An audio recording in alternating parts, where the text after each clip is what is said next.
চট্টগ্রাম বিভাগের সব খবর নিয়ে সংবাদ চট্টগ্রামে আপনাদের সবাইকে স্বাগত জানাচ্ছি। আমি লাইলা নাজনীন। কুমিল্লার কোটবাড়িতে ছাত্র জনতার আন্দোলনে নিহত মাসুমের পরিবার আজও বিচার এবং সরকারি সহায়তার অপেক্ষায়। নাতির হত্যাকারীদের বিচার দেখে মরতে চান শহীদ মাসুমের বৃদ্ধ দাদা আয়েত আলী। দেলোয়ার হোসেন আকাইদের পাঠানো তথ্য ছবিতে ডেস্ক রিপোর্ট। কুমিল্লার কোটবাড়ি একটি তারুণ্যের রক্তে ভেজা নাম।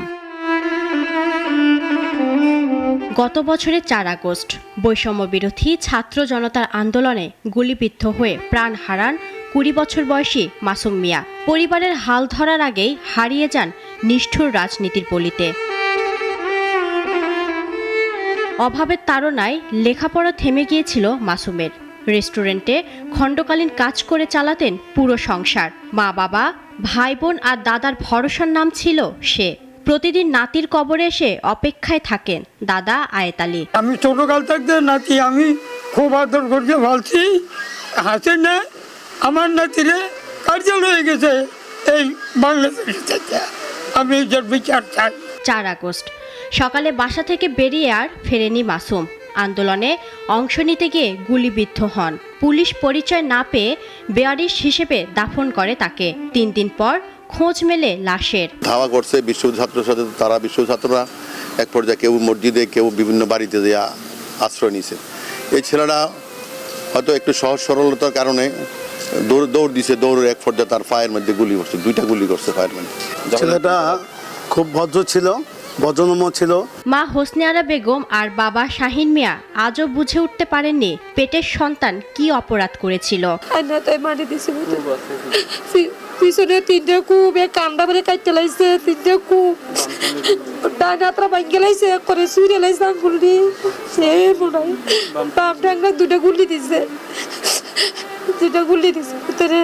কোটবাড়ি থেকে আমলিকের ছাত্রলীগের ক্যাটাররা হামলা করছে, সাতরা ধর্মপুরে এডিও আমলিকের ক্যাটাররা হামলা করছে। করাতে তারা মাঝখানে হয়ে গেছে, হয়ে যাওয়াতে তারা গুলি দিছে, দম দেওয়ানে গুলি দেওয়ানে হয়ে গেছে।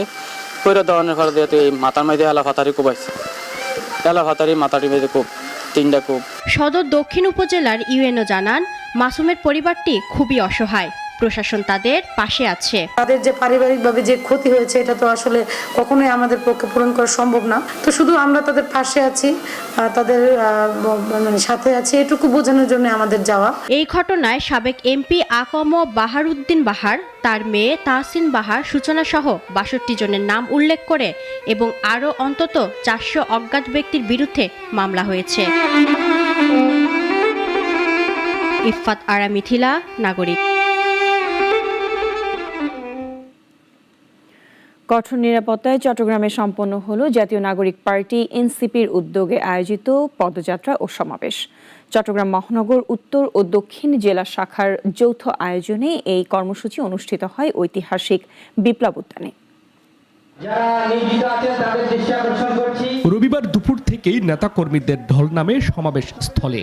বহদ্দারহাট থেকে বাদ্যযন্ত্রের তালে পদযাত্রা করে বিপ্লব উদ্যানে এসে জমায়েত হন দলের কেন্দ্রীয় ও স্থানীয় নেতাকর্মীরা।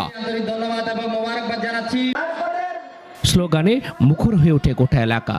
মুজিববাদ মুর্দাবাদ, আমার সোনার বাংলায় বৈষম্যের ঠাঁই নাই, বাংলা কি তোর বাপদাদার, এমন নানা স্লোগানে সরব ছিল অংশগ্রহণকারীরা। পরে সমাবেশে এনসিপি নেতারা বলেন, বাংলাদেশের রাজনীতি যারা পরিচালনা করেছে তারা কেউ দিল্লি, কেউ লন্ডনকে বানিয়েছে সেকেন্ড হোম। জনগণের অর্থ লুট করে বিদেশে পালিয়েছে, ফলে দেশে তৈরি হয়েছে বৈষম্য আর বিভাজন।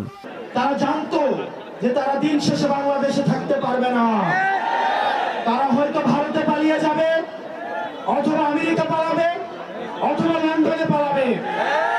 সেজন্য তারা আগে থেকেই তাদের ব্যবস্থা করে নিয়েছিল। তারা তাদের সেকেন্ড হোম বানিয়েছে, তারা তাদের থার্ড হোম বানিয়েছে। বাংলাদেশের মানুষকে দীর্ঘ সময় ধরে নাগরিক অধিকার, সেবা এবং মর্যাদা থেকে বঞ্চিত করা হয়েছে।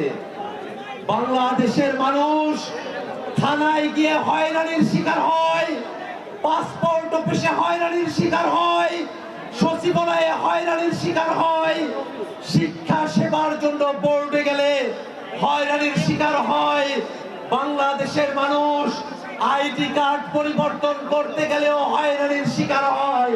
আর এই বাংলাদেশের মানুষকে রাষ্ট্রীয় সেবার ক্ষেত্রে আমরা আর হয়রানির মধ্যে রাখতে চাই না। বক্তারা বলেন, চট্টগ্রামের মাটি একসময় লড়াই শুরু করেছে স্বাধীনতার ঘোষণা দিয়ে। আজও যদি কেউ ফ্যাসিস্ট আচরণ করতে চায়, তবে চট্টগ্রামের জনগণ তা প্রতিরোধ করবে। গণঅভ্যুত্থানের সময় আমরা বলেছিলাম বাধা দিলে বাঁধবে লড়াই, এই লড়াইয়ে জিততে হবে। আমরা আজও বলতে চাই, বাধা দিয়ে জাতীয় নাগরিক পার্টি তারুণ্যের শক্তি, চট্টগ্রামের শক্তিকে থামানো যাবে না। সমাবেশ শেষে আবারও এক দফা পদযাত্রা হয় নগরীর গুরুত্বপূর্ণ সড়কে। পুরো কর্মসূচি ঘিরে প্রশাসনের পক্ষ থেকে নেওয়া হয় সর্বাত্মক নিরাপত্তা ব্যবস্থা। একে আজাদ, নাগরিক, চট্টগ্রাম। দিন দিন ময়লার ভাগাড়ে পরিণত হচ্ছে পর্যটন শহর কক্সবাজার। সড়ক ও গলিতে ছড়িয়ে থাকা বর্জ্যে দুর্ভোগে পড়ছেন পথচারী, শিক্ষার্থী ও পর্যটকরা। কর্তৃপক্ষের দাবি, জনবল সংকটের কারণেই এই অবস্থার সৃষ্টি হয়েছে। সাইফুল ইসলামের রিপোর্ট, জানাচ্ছেন সুলতানা মরিয়ম। পর্যটন শহর কক্সবাজারে সড়কের পাশে ছড়িয়ে ছিটিয়ে রয়েছে ময়লার স্তূপ। নগরীর ট্যাগপাড়া, ম্যালেরিয়া অফিস রোড সহ সব ওয়ার্ডেই নালা নর্দমায় বাড়ছে মশা মাছির উপদ্রব। ফলে নগরীতে সৃষ্টি হচ্ছে যানজট ও পরিবেশ বিপর্যয়। শহরের আইবিপি রোড সহ বিভিন্ন সড়কের গলিতে ছড়িয়ে ছিটিয়ে রয়েছে উন্মুক্ত ডাস্টবিন ও আবর্জনা স্তূপ। দুর্গন্ধে সবচেয়ে বিপাকে পড়েছে স্কুলগামী শিশুরা। অসুস্থ হয়ে পড়েছে শিশুরা। এখানে দুর্গন্ধের জন্য আমরা যেতে পারি না, অনেক কষ্ট হয় যাওয়ার জন্য। এখন ডেঙ্গু হচ্ছে, করোনা হচ্ছে, ম্যালেরিয়া হচ্ছে, এগুলো আমরা বাসায় থাকতে পারতেছি না। মশার পৌরসভা থেকেও কোনো নিচ্ছেন। এমন ময়লা যে এগুলো এভাবে রাস্তার উপর একদম হাঁটার মতো জায়গা নেই। নিরাপত্তাজনিত ঝুঁকি ও জনবল সংকটের কারণে নিয়মিত ময়লা পরিষ্কার না হওয়ায় এই অবস্থার সৃষ্টি হয়েছে বলে জানান সংশ্লিষ্টরা। শহরের ভিতরে সুইপার কলোনি নেই। যারা সুইপার হিসেবে, লেবার হিসেবে কাজ করেন, তারা অনেকটা পৌরসভার বাইরে থেকে আসেন, ম্যাক্সিমাম লেবার সুইপার। তো তাদের রাতের বেলা কাজ করতে গেলে নিরাপত্তার বিষয়টা একটু সামনে চলে আসে। লোকজন বের হওয়ার আগে সকালের দিকেই যেন, খুব ভোরের দিকে যেন ময়লাগুলো অপসারণ করা সম্ভব হয়, সেটা সচেষ্ট থাকার জন্য নির্দেশনা দেওয়া আছে। শহরকে পরিচ্ছন্ন ও বাসযোগ্য রাখতে সমন্বিত উদ্যোগ জরুরি, তাই দ্রুতই পদক্ষেপ নেবে প্রশাসন, এমনটাই প্রত্যাশা ভুক্তভোগীদের। সুলতানা মরিয়ম, নাগরিক। বিএনপি ও তারেক রহমানকে নিয়ে একটি গোষ্ঠী নানান অপপ্রচার চালাচ্ছে বলে অভিযোগ করেছেন বিএনপির চট্টগ্রাম বিভাগীয় সহ সাংগঠনিক সম্পাদক ব্যারিস্টার মিল হেরাল। চট্টগ্রামের কর্ণফুলী ক্রসিং এলাকায় জুলাই আগস্টের গণঅভ্যুত্থানে শহীদদের স্মরণে চট্টগ্রাম দক্ষিণ জেলা বিএনপির মৌন মিছিল পূর্ব সংক্ষিপ্ত সমাবেশে প্রধান অতিথির বক্তব্যে এসব কথা বলেন তিনি। জানান, ষড়যন্ত্রকারীরা ৭১-এ শহীদ জিয়ার হাতে যেমন পরাস্ত হয়েছিল, ঠিক তেমনি দেশনায়ক তারেক রহমানের হাতেও তারা পরাস্ত হবেন। বিএনপির স্থায়ী কমিটির সদস্য সালাউদ্দিন আহমেদকে নিয়ে এনসিপি নেতার কটূক্তির প্রতিবাদে চট্টগ্রামের বোয়ালখালীতে বিক্ষোভ সমাবেশ করেছে ছাত্রদল। বোয়ালখালীর আরাকান সড়কে আয়োজিত বিক্ষোভ সমাবেশে বক্তারা বলেন, সালাউদ্দিন আহমেদের মতো একজন সম্মানিত ও ত্যাগী রাজনীতিককে নিয়ে কটূক্তি করা শুধু ব্যক্তিগত অপমান নয়, গণতন্ত্র, রাজনৈতিক শিষ্টাচার ও নৈতিকতার উপর সরাসরি আঘাত। স্থানীয় ছাত্রদল নেতারা এ সময় বক্তব্য রাখেন।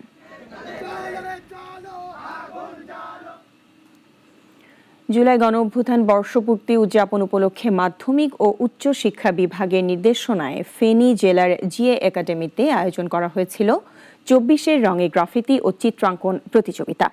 মাধ্যমিক ও উচ্চ মাধ্যমিক, কারিগরি ও মাদ্রাসার শিক্ষা প্রতিষ্ঠান পর্যায়ের শিক্ষার্থীদের নিয়ে আয়োজিত এই প্রতিযোগিতায় জেলার ৬টি উপজেলার নির্বাচিত ২৪টি শিক্ষা প্রতিষ্ঠান অংশগ্রহণ করে। অনুষ্ঠানে উপস্থিত ছিলেন জেলা প্রশাসক, পুলিশ সুপার, অতিরিক্ত জেলা প্রশাসক, জেলা শিক্ষা অফিসার, যুব উন্নয়ন অধিদপ্তরের কর্মকর্তাবৃন্দ। ছিলেন জেলার বিভিন্ন শিক্ষা প্রতিষ্ঠানের প্রতিনিধিগণরাও। তাদের তত্ত্বাবধানে শিক্ষার্থীরা উৎসাহ ও উদ্দীপনার মধ্য দিয়ে প্রতিযোগিতায় অংশগ্রহণ করে। কক্সবাজারের আইকনিক রেলওয়ে স্টেশনকে মাদক মুক্ত রাখতে নিয়মিত অভিযান চালিয়ে যাচ্ছে র্যাব। তারই অংশ হিসেবে র্যাব 15 এর চৌকস দল ডগ স্কোয়াড সহ স্টেশনের গুরুত্বপূর্ণ পয়েন্ট, যাত্রীদের ব্যাগ ও সন্দেহভাজন এলাকায় তল্লাশি চালায়। বিশেষ করে ট্রেন আসা যাওয়ার সময় তল্লাশি জোরদার হয়। কক্সবাজার, চট্টগ্রাম, ঢাকা ট্রেন চলাচল শুরুর পর থেকে রেলপথে মাদক পাচার আশঙ্কাজনক হারে বেড়েছে। গণমাধ্যমে প্রকাশিত প্রতিবেদনের পরিপ্রেক্ষিতে তাই র্যাবের এই উদ্যোগ। র্যাব জানিয়েছে, রেল স্টেশনকে নিরাপদ রাখতে এ ধরনের অভিযান নিয়মিত চলবে। মাদক নির্মূল ও অপরাধ দমনে র্যাব 15 সবসময় সজাগ রয়েছে।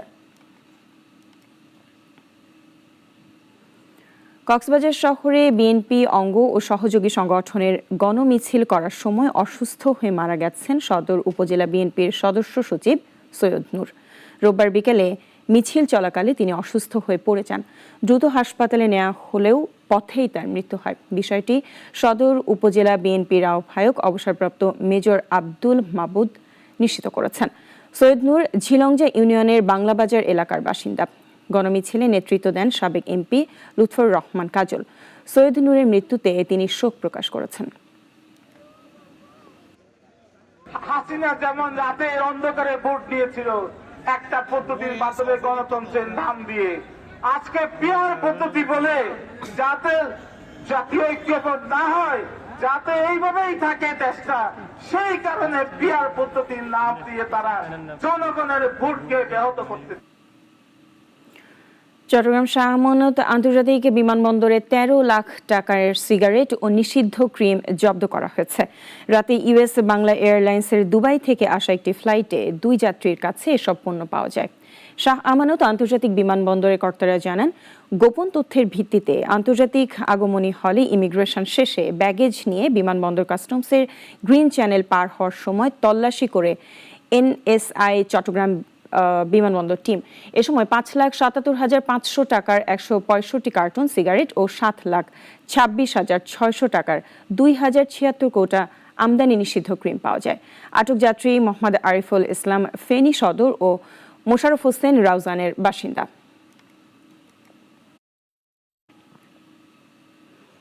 কুমিল্লার ব্রাহ্মণপাড়ায় র্যাবের অভিযানে 84 কেজি গাঁজা ও 21,000 পিস আতশবাজি উদ্ধার করা হয়েছে। এ সময় মোহাম্মদ হৃদয় হাসান নামে এক মাদক ব্যবসায়ীকে গ্রেফতার করেছে র্যাব। সকালে র্যাব 11 সিপিসি 2 এর কোম্পানি অধিনায়ক মেজর সাদমান ইবনে আলম এ তথ্য জানান। বলেন, গোপন সংবাদের ভিত্তিতে গভীর রাত পর্যন্ত অভিযান চালিয়ে ব্রাহ্মণবাড়িয়ায় শশীদল এলাকা থেকে তাকে আটক করা হয়। গ্রেফতার হৃদয় সীমান্ত এলাকা থেকে গাঁজা ও ভারতীয় আতশবাজি সংগ্রহ করে কুমিল্লায় পাইকারি ও খুচরা বিক্রি করতেন। তার বিরুদ্ধে আইনানুগ ব্যবস্থা নেওয়া হয়েছে। নোয়াখালী সুবর্ণচরে চাঁদা না পেয়ে এক অবসরপ্রাপ্ত সেনা সদস্যকে পরিকল্পিতভাবে সালিশে ফাঁসিয়ে মারধর ও জরিমানা করার অভিযোগ উঠেছে। সুবর্ণচর উপজেলা প্রেস ক্লাবে আয়োজিত সংবাদ সম্মেলনে এমন অভিযোগ করেন ভুক্তভোগী অবসরপ্রাপ্ত সেনা সার্জেন্ট মোহাম্মদ হেলাল উদ্দিন। বলেন, স্থানীয় বিএনপি নেতা আব্দুর রহমান খোকন তার সহযোগীদের মাধ্যমে তার কাছে 10 লাখ টাকা চাঁদা দাবি করেন। দিতে অস্বীকৃতি জানালে গত 15 জুলাই তাকে আব্দুর রহমান খোকনের দোকানে নিয়ে মারধর করা হয়। পরে চরবাটা ইউনিয়ন পরিষদের প্যানেল চেয়ারম্যান মোহাম্মদ গোলাম মাওলা সহ সালিশ বসিয়ে জোরপূর্বক তার কাছ থেকে 3 লাখ টাকার জরিমানা আদায় করে তারা। প্রশাসনের কাছে এ ঘটনার বিচার দাবি করেছেন তিনি।